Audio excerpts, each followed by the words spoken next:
Salutations, boys and girls, ladies and gentlemen, and today, Happy New Year. First video of the year. I'm going to wrap up the Colts 2025 season, disappointing season. We got off to a very hot start. I'm going to be covering week 17 and week 18. Man, we went into week 17 knowing that we wasn't playing for anything. I would have rather seen Riley Leonard start if that was the case, but we prepped as if Phillip Rivers were going to play, so Phillip Rivers played this game. And if I believe so, this was a game that against the Jaguars where Sauce Gardner was back into play, but halfway through the game, he re-injured his calf and he was out. And we saw that when he was in, he made a difference on the defense. And then once he got out, things started to get way more out of hand really quick. And while Sauce was in, he wasn't targeted. They weren't going after him. It's just when your X factors are gone off the field, it's hard to be productive as a defense as a whole where your guys are gone like that. But Ashton Dulin, first game back since his injury, and he flips the field on special teams for the Colts. Like our special teams has been very clutch throughout the whole season. We had our ebbs and flows once Ashton Dulin was out, but when he's in, he's a difference for this team. When he's returning kickoffs, he's a difference for the team. He helps this offense so much by getting us into favorable field position. All we have to do is convert a couple first downs and we will at least get 3 points on the board. And it was good to see him go off in this game. Jonathan Taylor got his 18th tutty this game. Phil Rivers, 17 for 30, 147 yards, 1 TD, 1 INT, 66 rating. Now,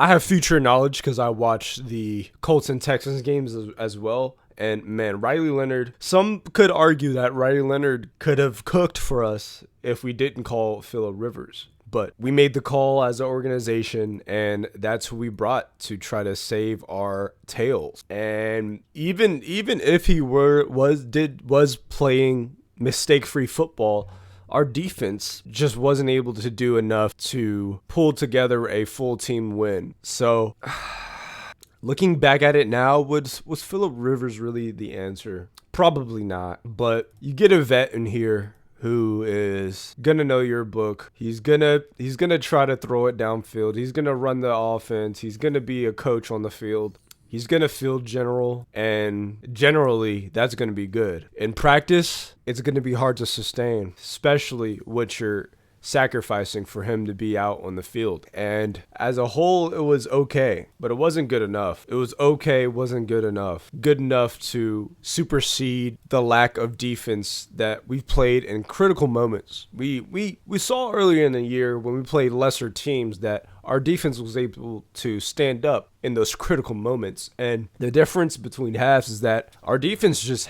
didn't stand up in those critical moments. We went on a 7 losing streak, and this is what you get.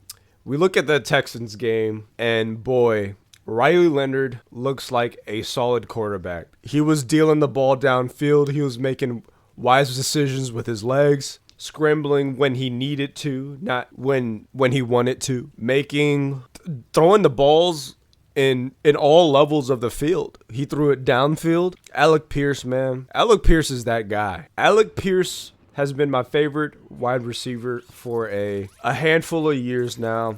And if he's not a Colt, shoot, I don't know what we're doing. If we don't decide to get that man back, then we're tripping for real, for Rizzy. But let's look at this. Riley Leonard, 21 for 34, 270 yards, 2 tutties, 1 INT, 94 rating. Our rushing attack was deleted.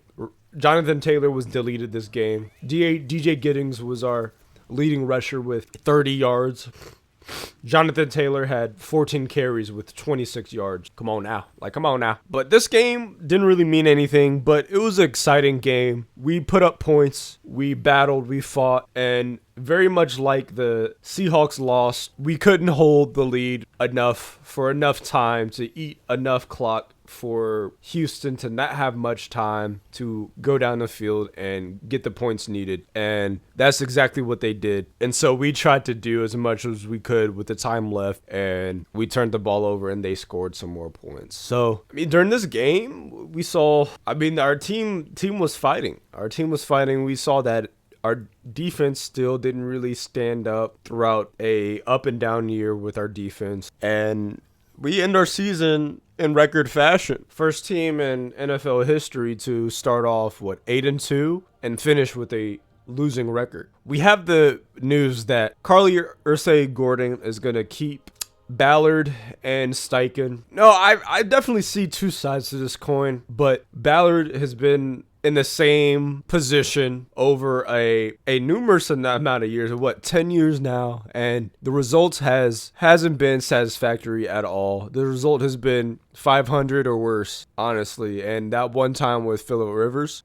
And we understand that we look at this season, our number one and number two QBs go down. And we get desperate. We call it Phillip Rivers for him to do something. And he did what he could. It wasn't great. It wasn't good. Maybe it was good, but it was okay. He made an okay performance at quarterback, and he kept us afloat while our whole team was essentially drowning. Charvarius Ward, what a freak accident. We had multiple freak accidents on this team throughout the year. Took away key players: Anthony Richardson, Charvarius Ward, Sauce Gardner. Sauce Gardner, when he played, he performed. Charvarius Ward, when he played, he performed. And then when he got back to playing after getting hurt, there was a dip. And I think the couple games that we were able to see Charvarius Ward and Sauce Gardner perform is when our offense just was unstable. I think that was our stretch off of Kansas City and that Pittsburgh game. Man, like, things took a dip significantly. But this was a season for the Indianapolis Colts. We've been 500, around 500 for the past, I don't know how many years. Mike Tomlin jokes about, people joke on Mike Tomlin about going 9-8. Man, we've been going 8-9, 9-8 for the past, I don't know how long. Since 2020? Let's look this up. Colts records by year. I looked this up the other day. Colts in 2025 went 8-9. In 24, we went 8-9. In 23, we went 9-8. 22, we went 4-12. One tie. In 21, we went 9-8. In 2020, we went 11-5. Since 2020, the COVID year, we went 9-8 twice and 8-9 twice. And then for those other seasons, we went 4-12 and 1. And then we went 11-5. So we've gone 500 since 2020, essentially. Either one game below 500. 500 or either one game below 500 since 2020. Go to 2019, we went 7-9. 2018, we went 10-6. 2017, we went 4-12. 2016, we went 8-8. And we had luck. So, I mean, shoot. Come on now. Oh, wow, they have top players. So our top receiver has been Alec Pierce in 2024. So if this doesn't solidify Alec Pierce as our wide receiver 1, I don't know what does. Even though he doesn't get a lot of the target share, he just makes the most of what he gets because he's just such a crazy, might be the best deep threat in the game right now. And looking at the season, very disappointing. I mean, stars are going to be Alec Pierce. On defense, it's going to be hard to look for stars. I mean, Latu, he started off the year so good. And then the defense throughout the season it's hard to look at something great on defense, honestly. I mean, one guy I can really point out is, let's go to our roster real quick. Cameron Mitchell, when he was on the field, he stepped up, being a guy that not a lot of people are going to know. I really like seeing what Cameron Mitchell did. Jalen Jones, 50-50, he wasn't going to do much, but I mean, Sauce Gardner, when he was on the field, he was locked down. Zaire Franklin, that's a guy. You know, our run defense really took a dip. We were stopping a run at such a good pace, and then we just stopped. Nick Cross continues to be a really good safety. Cameron Bynum was a good safety. Kenny Moore, man, he's 30. What are we going to do with Kenny Moore? And now since we're running this back, are we going to tear apart our leadership in house, because I think it's time for Michael Pittman Jr. to go. We can make some sacrifice. We don't have a first round pick. Do I think we're gonna trade to get in a number 1 spot? If we do, we would have to sacrifice a lot more than just Michael Pittman Jr. Michael Pittman Jr., I don't know. You might be able to trade him. Him alone might not even be worth a 2nd round pick right now. You might be able to get a 3rd round pick for him right now. But Alec Pierce, he's gonna cost us money. Michael Pittman Jr. is gonna cost us money. You ask me, I'm getting that AP. I'm getting that AP on my wrist. AP 14. Bust down AP 14 down there somewhere. And Michael Pittman's he's never been one of my favorite players, but he was always a player that we could count on. And times are changing, and I think it's about that time. What I think the Colts might do, I think we might get a couple 2nd round drafts. We might be able to negotiate a couple 2nd round drafts if we give up some capital. So that's what I think I foresee the Colts doing in the draft, is getting a couple seconds at best. Are we even going to get 1-1? I do not think so. We already threw our ones to the wall for Sauce Gardner,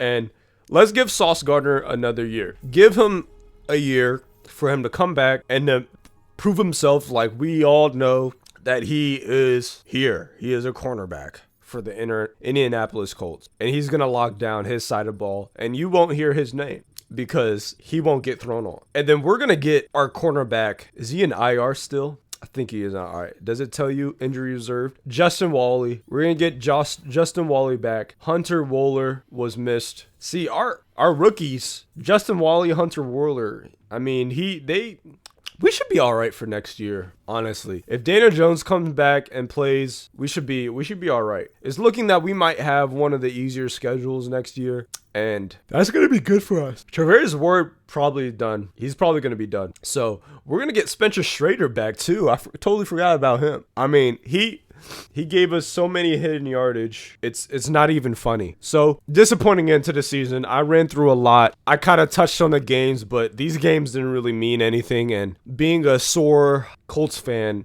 I wasn't going to dive deeply in this game. And retaining Chris Ballard and Shane Steichen, I think can be a good thing if you're just trying to stay afloat. But this organization's been staying afloat for so long that we might as well try something different. And we said that Ballard was going to be in a hot seat for this year. Things didn't really go our way. I think Carly Gordon is using her context here. A lot of things didn't go wrong for us. Did go wrong. A lot of things that could go wrong did go wrong for us.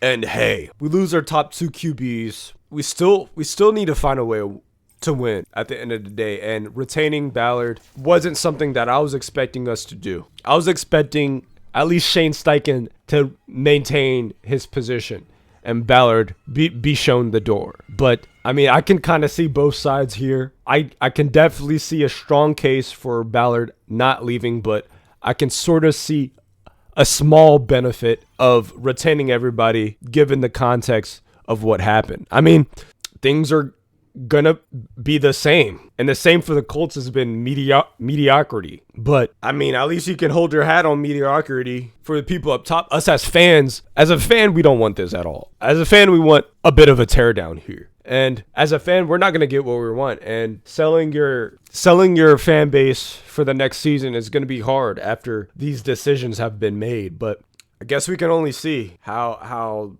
this is going to shape out. And God forbid we get another 9-8, 8-9 season. That will be atrocious. Well, that's about it.